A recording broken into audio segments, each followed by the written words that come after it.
This is the Your Sports Resource Podcast, where each week you'll learn actionable strategies that you can implement so the operations of your club support your coaching staff and the direction of your organization. We are committed to excellence in youth sports leadership. Let's get started. Hello, and welcome to the Your Sports Resource Podcast. Today, Matt and I are going to continue our conversation about interview questions, but this time we are going to look at what the boards should be asking head coaches when they're looking to, replace their head coach. So last week we discussed what the coaches should ask boards and those very specific questions to ensure they are moving into a club that is organized, has a vision, or at least wants one, and is on the same values playing field as the head coach. We don't believe that head coaches really do their due diligence before they, sign their name on the dotted line as they should, which is why we started with that first episode. But, the same goes the other way. So this week, we want to make sure that the boards are actually paying attention to the right things when they are interviewing head coaches. I think a lot of times they go directly to the technical successes and throw the rest of it, throw caution to the wind, so to speak. So let me give you an example. I had a client a few years ago who needed a new head coach. I gave my recommendation that they needed to find a coach that met their values and is able to fill or was able to fill the culture void at that time that they were experiencing. They were having a lot of problems with parents. They were having a lot of problems with coaches being connected and showing up at practice. It was just kind of a mess. Okay. That's what it had deteriorated into. And so I asked them, you really need to pay attention to a type of coach that's going to fill that void and pull you out of it. And I gave them a list of questions to ask. And they were nice enough to share the interviews with me. So the recordings of the Zoom interviews, so I could provide feedback. And to my mind, there was one coach that really stood out as the front runner for what they needed and could get them out of the position that they found themselves in. However, they chose a coach that sent just one person to the Olympics. And that was their reasoning for choosing that coach. And, listen, hey, that's great. But sending one person to the Olympics probably is not as much of a reflection on that coach being a quality coach as they feel that it is. And there are many amazing coaches out there that haven't sent anybody to the Olympics. So I felt like their decision was seriously flawed. Thankfully, the coach that they chose declined because they knew that there was a lot of work behind this club to get them into the new situation that they needed to be in. And they turned around and went with the one that I recommended. And I'm happy to say that that club is really flourishing, not because I recommended them, but because of the why on I recommended them. And I think that's where we want to get to today. We want to get to making sure that board members ask the right questions that are aligned with the organization. Yes, ask technical stuff, but maybe not all technical stuff, if that makes sense. So in order to kick it off, Matt, I'd like to ask, where would you start as a board member? What's one of the very first questions that you feel that they should, put front and center when they're interviewing a head coach?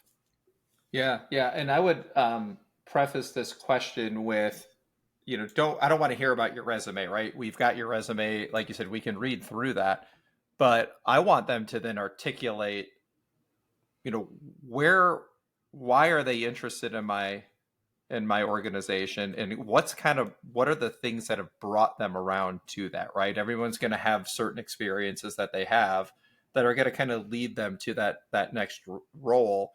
So yeah. I want to just hear them articulate that. I don't want to hear I was here and I did this, I did that. And, we know that stuff from looking at it. And, for me personally, I don't have experience hiring actually a head swim coach, right? I was a college coach and I had experience hiring assistant coaches. And Right. you kind of learned a lot from there, but I have hired coaches from another business that I own outside of swimming. And, Yeah. and, and luckily it was kind of going off what you had just talked about.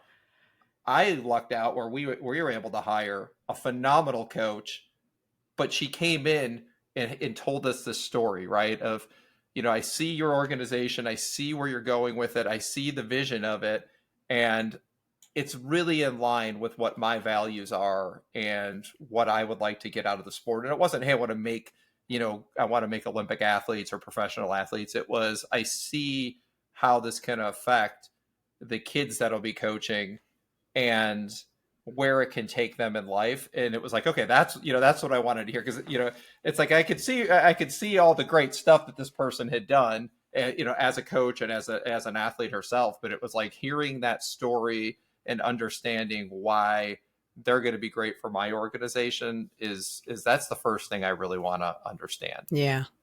Yeah. And I think like it's not to say to discount their achievements technically, right? And that's not really what we're trying to say, because those kinds of things you can see, they're kind of black and white. You can ask other clubs, you can ask other coaches about their reputation and see those kinds of things.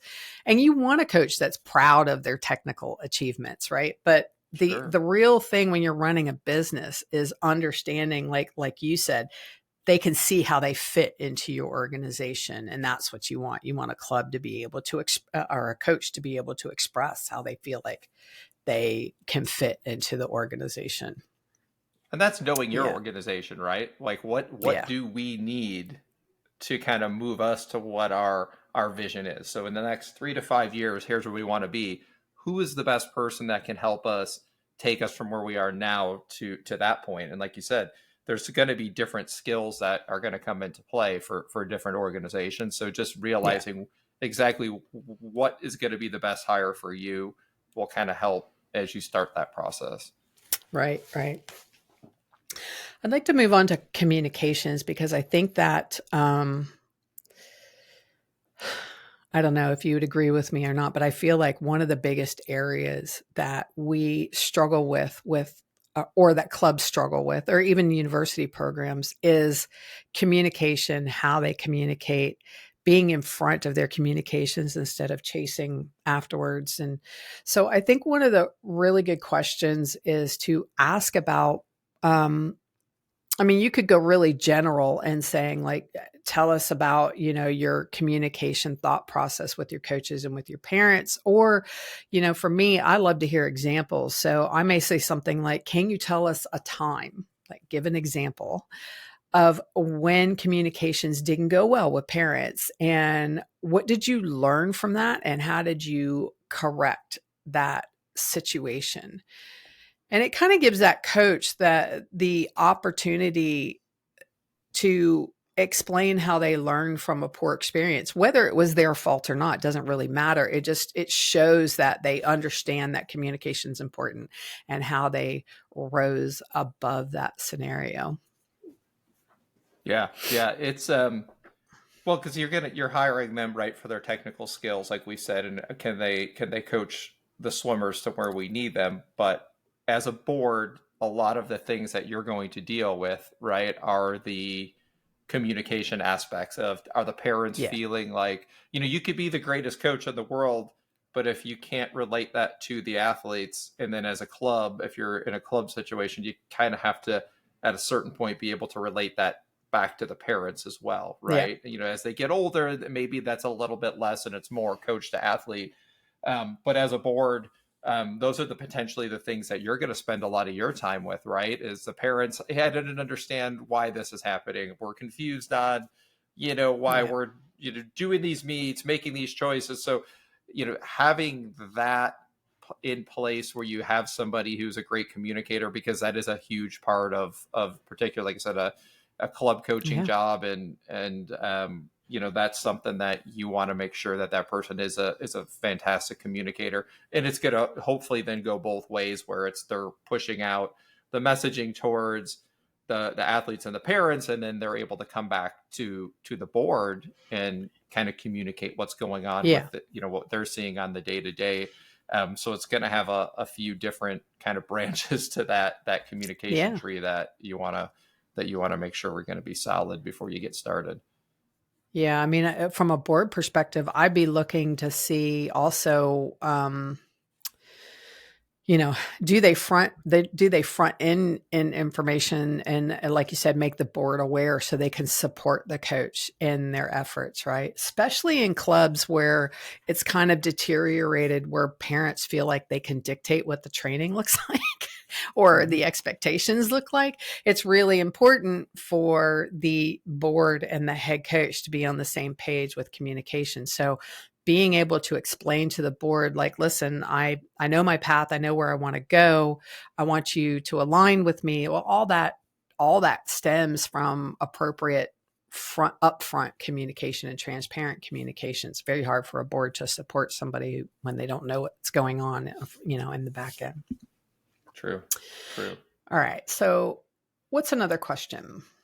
So the next thing I would really want to know is what type of development they plan that they have in place for the other coaches, right? So you're hiring this person, you're going to bring them in as the leader of your organization, and part of that process is now they need to coach the coaches, right? Right.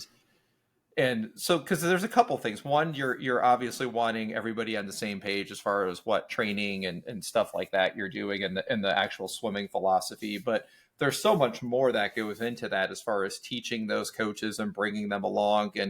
And there's going to be different scenarios. I mean, there's times where you have a head coach who comes in, and there may be another one or two or three coaches who are involved in that program who've been there for a long period of time, and they may Yeah. outlive the head coach, right? So you want them to learn and continue to grow, because those people may be part of your program. After that head coach leaves, you may want to potentially take one of those people, and if you have an Yeah. opening, elevate them to that spot.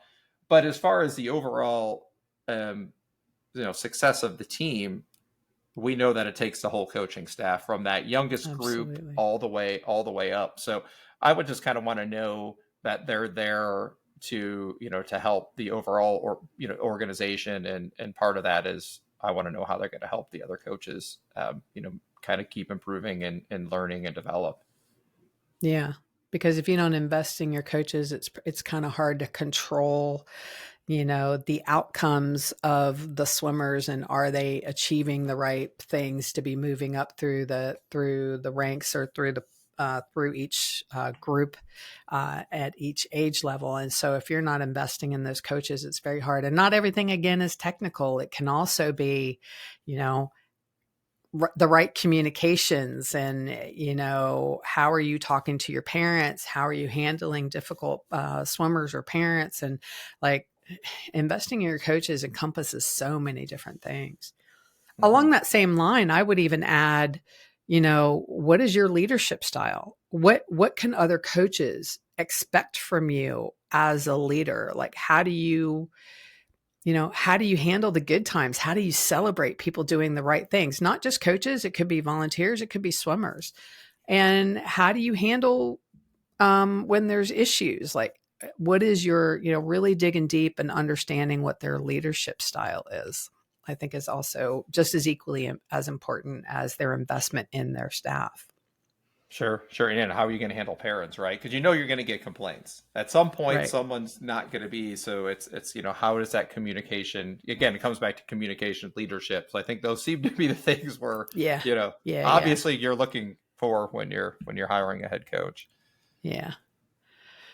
I think, to my mind, the next important question for a board to understand and to ask is, you know, um, maybe it's two parts. It's tell us about your experiences in working with other boards, or maybe it's, what do you expect from us?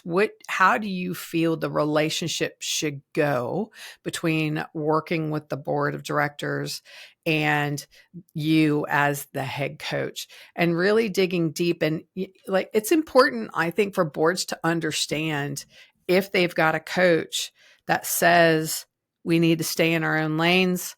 And like, that's like the first thing that comes out of their mouth.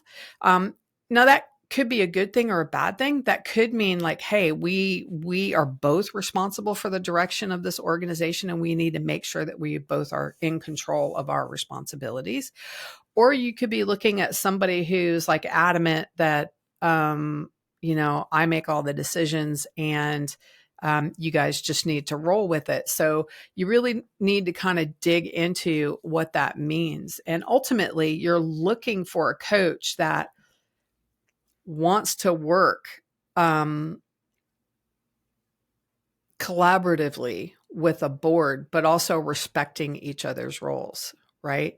And the other side of it too, and I hate to say this, but if you are a board that wants to micromanage a head coach, we believe that's wrong. We believe you don't understand your role as a leader. But if that's your direction, then you need to be upfront with that. Like, if you want to dictate every move from that coach, then you need to understand that, because all that's going to happen is you're going to butt heads with that head coach and they're going to take off. I think that's going to be, I don't think you're ever going to have a fully compliant head coach that wants to be told what to do from a technical perspective. But hey, let's at least be honest if that's what you want, right? Well, that's right. And again, that comes back to just knowing your organization and kind of you understanding, hey, this is kind of how our board does operate, right? And if you're bringing somebody in, they need to kind of work within those parameters, unless you're willing to switch, right? Unless you're like, okay, hey, we're going to kind of look at and rethink about how we're doing things. But that's something that, needs to be kind of discussed and understanding. But so if you're exactly right. If we're kind of hands-on, we want to be working alongside the coach, we're going to leave maybe the technical stuff, but we want to be involved in everything else. And you have somebody who's like, nope, just leave me alone. I want to run and do my thing. Well, then if you're hiring that person, that's a bad hire, right, for your organization. So knowing that, what that is kind of super important. And then or it could be the perfect scenario if the board like doesn't want anything, like you're on your own, right? I hate to see that scenario too. Like I don't like to see the extremes on either end, right? So right. But I guess again, it just depends on what you're looking for as a board. Yeah. So then I going back again and just knowing what you need, I want to kind of know what their long-term goals are, right? And where do they see themselves? And I got to be honest, and maybe in some situations it's great, like that someone's like, yeah, this is where I want to be. But knowing where you're at and what your position is kind of offering, I don't want to necessarily hear someone say, oh, this is the place I want to be, and that's my end all. Like, this is it, right? Yeah. Like, this is the end of the road for me, unless it's there's a few jobs out there where maybe that is the case, right? Where it's like, all right, this is what it is. And but depending on where the person is too, I want to know, like, what are your long-term goals? Where do you see yourself going? Because I want to know too, if I want someone who's excited and wants to, for them professionally, we talked about staff development, but them to keep learning and say, hey, this is a great position for me because of this. And, ultimately, I'd like to see this in my career, and this is where I'd like to ultimately go. So I want them to be able to kind of express, what their vision is for themselves as well. Yeah, absolutely. I think something that we kind of skipped over when you stated that you've wanted to understand how the head coach would invest or build up their coaches. I think another question that should be asked is, okay, sometimes it can be, feeling like you're alone or, out on a raft by yourself. So like, how do you learn And do you have a mentor? Like, who do you go to, and how do you ensure that you're constantly learning so you can fill that pipeline for your staff and for your swimmers? And I think, they may not have a very long answer to that, but I think it would be very telling to understand. Yeah, I mean, I've interviewed several coaches who are like, no, I don't have a mentor. I just kind of go with what I've been doing. Now, it'll be very different when I'm asking them the question than when they're in an interview. They're going to come In an up with a interview. Yeah. response. But I think it really is telling for a board to understand, like, does this guy or woman, like, do they put forward their continuous improvement? Do they take it upon themselves to ensure that they do that? And that may be important to an organization to understand that their head coach does, ensure that they too are improving over and over again. So,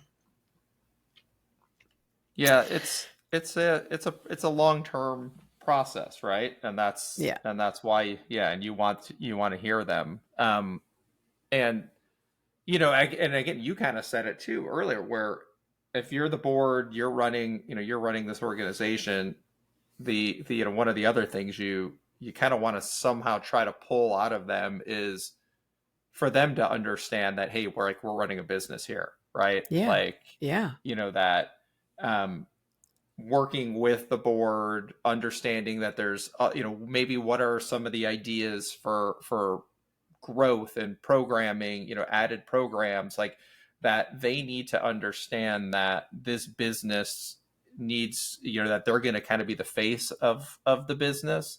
right, And what are some of their ideas as far as potential marketing, what's the growing the programs, adding programs, because I mean everybody's probably going to need something, as right. far as pushing that business forward. So having them understand that it's a business, and we talked about that in our last podcast, I think, on the Yeah, reverse side of it, right, where it yeah, was like we want the coaches to understand that, but you kind of need that as well. If you have someone that's like, I'm going to walk in the door, I just want to coach swimmers, well, that's part of the job, right? it's not right. it's not the full extent of the job. Well, I think that should be clear. I mean, that should take us to the next section. Is maybe it's not a question, but I think that the board needs to be very clear at explaining what it expects from its head coach. Mm-hmm. So, are you expecting that head coach, because you're really big, to be more of a CEO, and then maybe they're only coaching the elite group? If that is your expectation, then boy, howdy, you better ask some questions about operational excellence, structure, communications. Like, you really need to dig into that. If you're a smaller club and their main focus is really just coaching, then you need to express that. And, even moving on from that, like as you grow, or even that larger club, like a lot of lately, it seems like we've talked to quite a few coaches that have said, like, listen, we're kind of at this point to where this role has to separate. Like, I can't Mm-hmm. both be the CEO and the head coach. As much as I love coaching, I've got to make a choice, right? And so I think for boards, you've got to be really clear that if you expect an individual to be both a CEO and a head coach, you have to understand that those are completely different skill sets. And you need to understand where that coach's passion is. Like, is it CEO side, operational side? Is it coach side? And it could be a combination of two, but you have to understand that they are very much different skill sets. So balls will drop on either side if you don't give them the support that they need. Like, if they're really strong in operations, then maybe you limit their time on deck, right? Or ask them to limit their time on deck. If they are really strong in the coaching side, well, then you need a really good, probably executive director or an admin staff that can really ensure that they keep up with the, the review meetings, the communications out to families, and all that kind of stuff. So I think boards, you need to be very, very clear with what your expectations are for that coach, and ask the right questions in those areas. Because if not, then they're going to walk in thinking that they're doing X, and then you're going to say, oh no, we want you to do Y. We want you to do X plus Y, so Right, yeah, you're yeah. doing both, yeah.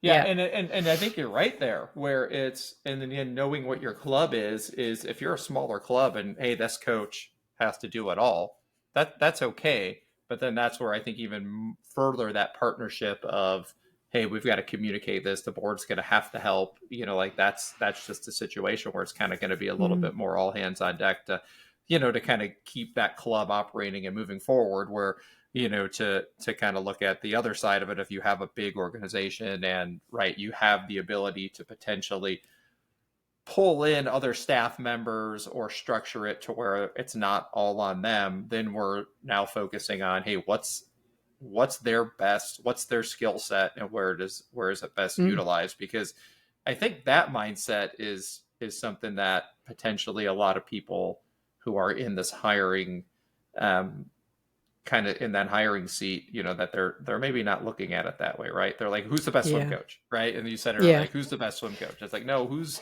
Yeah. who's the best person to run your organization, um, and a good way to find that out too sometimes is as they're going through it and you're going through the process, feeling out what questions do they have, right? We Yeah. went over this, and like I said, to refer back to that other podcast, but the coaches, they should be able to come and ask a lot of relevant questions that about your organization, about how you're operating, to you can kind of feel out where they're coming from and Hmm. understanding potentially what's interesting, what is interesting them, what are they kind of seeking information about to kind of know what type of coach they're going to be. Yeah.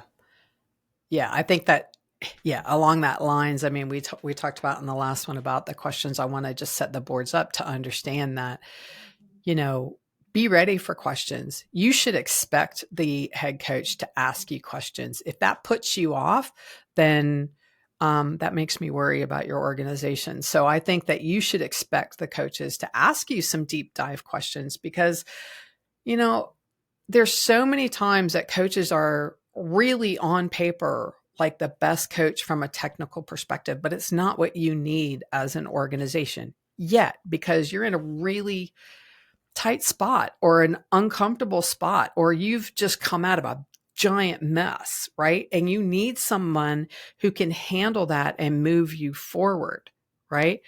I think the only time that you would be looking at a coach solely from a technical perspective is if you've got your culture set, your operations are set, like you're running on all cylinders. You got great programs, you have full engagement from your staff, from your volunteers and parents, right? If you've got all that sussed, then yeah, you could probably just look at coaches from a technical perspective. But if you don't, and there's not many clubs that do have all that sorted, right? Then, you've really got to look for what's best for your business and try not to lose sight of that. So, Yeah, I kind of look at it as hey, if they don't have questions, that's more of a red flag, for for me. Like if real. I'm hiring, I'm expecting that hey, you're going to have questions because and partially if I'm interviewing, I want to know again, why us? Why why are you leaving your current Hmm. position? Why and then why us? And if I'm that coach, I mean, honestly, I think one of the first things I want to know is, why do you have this open position, right? Unless Yeah. it's blatantly obvious, hey, someone retired after being here for they're just at that point. That's one thing, but it's like, okay, well, why is this position open, and Mm, what do I want to know what you have to offer me. yeah. So Yeah. it's I'm definitely if I'm interviewing asking questions, and if I'm being interviewed I'm gonna have a list of questions. So yeah, don't That's great. look at it as a red flag if that's not happening. All right, I think I have two more questions from a culture perspective, and one might seem light and fluffy, but let me explain why I think this is important. One of the questions that I ask clubs to put forward is, if we were to interview your current swimmers, what would be the main messaging they would give us about you? How would they describe you as a coach? And that's probably a light and fluffy kind of question, but for me, I would be more looking at their body language and their reaction. Like, does a smile come across their face? That's that's a tell. That's a really good tell. Like, if they are like all of a sudden you're noticing it's a little bit more tense, then maybe, you could understand that there might not be the best scenario. Now, there's a lot of reasons for that. It could be that the coach has done nothing wrong, but he's coming from a really shitty club, right? And so there probably won't be a lot of positive things. But at least reading the body language and what their responses are, you can dig and you can pick away and you can ask questions. And you could say something like, hey, I noticed it took you a while to come up with something. And like you didn't feel really confident in that response. If that's the case, like, listen, we know that there's problems everywhere. We're not trying to, we're not trying to say that you've done something wrong. Sometimes it's a scenario. So can you just explain a little bit more behind that? But if they're really happy and they're able to give a response right away, I mean, that's just a big indicator that they really love their swimmers. They believe in the culture aspect and raising kids up, teaching them. I mean, there's just so much information that you can glean from a question that on the surface seems a little, airy fairy, as I always say. I use XYZ, right? And list them off. Can you choose one of these values that resonates with you and explain to us why it resonates with you? And then how would that be important as far as working at our organization from your perspective? Like really digging deep on the values piece. Again, this is culture, but it's extremely important, right? To understand their perspective of what maybe something like integrity means, or, being transparent, whatever your value statements are. I think it's important to have the coach be able to articulate what one of those values means to them. And it's a good indicator of whether or not it aligns to you. Yeah. Yeah. I think it's, you feel like you're maybe putting someone on the spot there, where it's Yeah. like, hey, but you are, right? You're trying to get them to, and articulate something that resonates with them, right? And it doesn't have Yeah. to be all of them. I mean, coming up, oh, you have 5 values and I want, but something in your values should resonate with them, and they should be able to, to kind of go in depth a little bit and why they feel that way. Because again, then it's going to give you an idea of what type of person you're dealing with, where it's not just like, hey, here's my resume, I'm a good swim coach. Like that's all you really Yeah. need to know.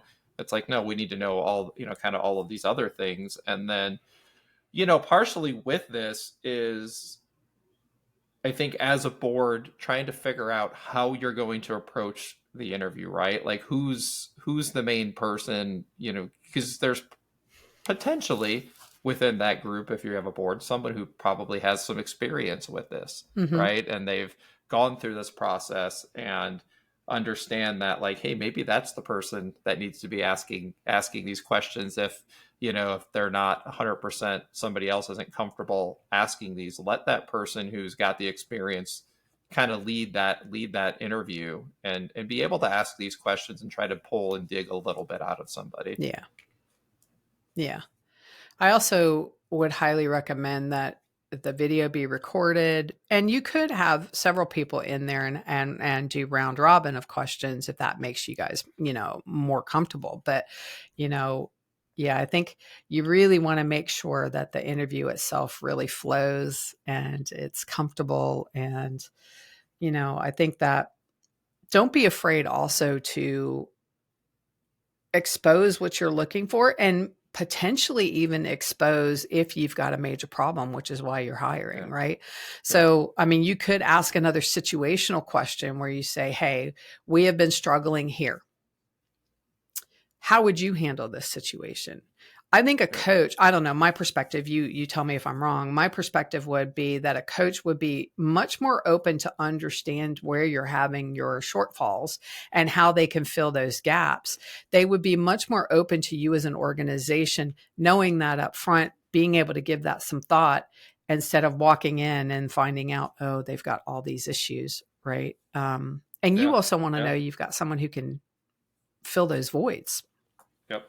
Yeah, I believe the more transparent you can be, the better it's the match is going to be. If you're Yeah. hiding things and you don't want to have discussions on certain things because you're afraid it's going to turn somebody off, well, when they get there, and they find out about it and it's kind of too late, you're now creating more problems instead of solving the ones that you wanted to initially. So I Right. think being transparent about, all aspects of the job description, what your, like you said, yeah, what your positives are, what your negatives are only going to make a better match, and kind of move you forward long Yeah. term. Yeah. Don't be afraid of it. Yeah, absolutely. All right, everyone. Well, we hope that helped you with getting yourself organized and interviewing a head coach. And don't forget to go look at the other podcast if you are a head coach and you haven't listened to the other one where we recommend questions for you to ask boards to make sure it's a good fit for you. So thank you for listening. Please subscribe and rate review this podcast so we can reach a bigger audience and help others such as yourself. And don't forget to visit the website, yoursportsresource.com, where you can find tools and articles, all of our podcasts. We've got all kinds of things on there that, you can glean some great information and use for you and your organization. Finally, remember, what is common sense isn't always common practice. Put what you learn into action. Don't just be good at it. Thanks, everybody.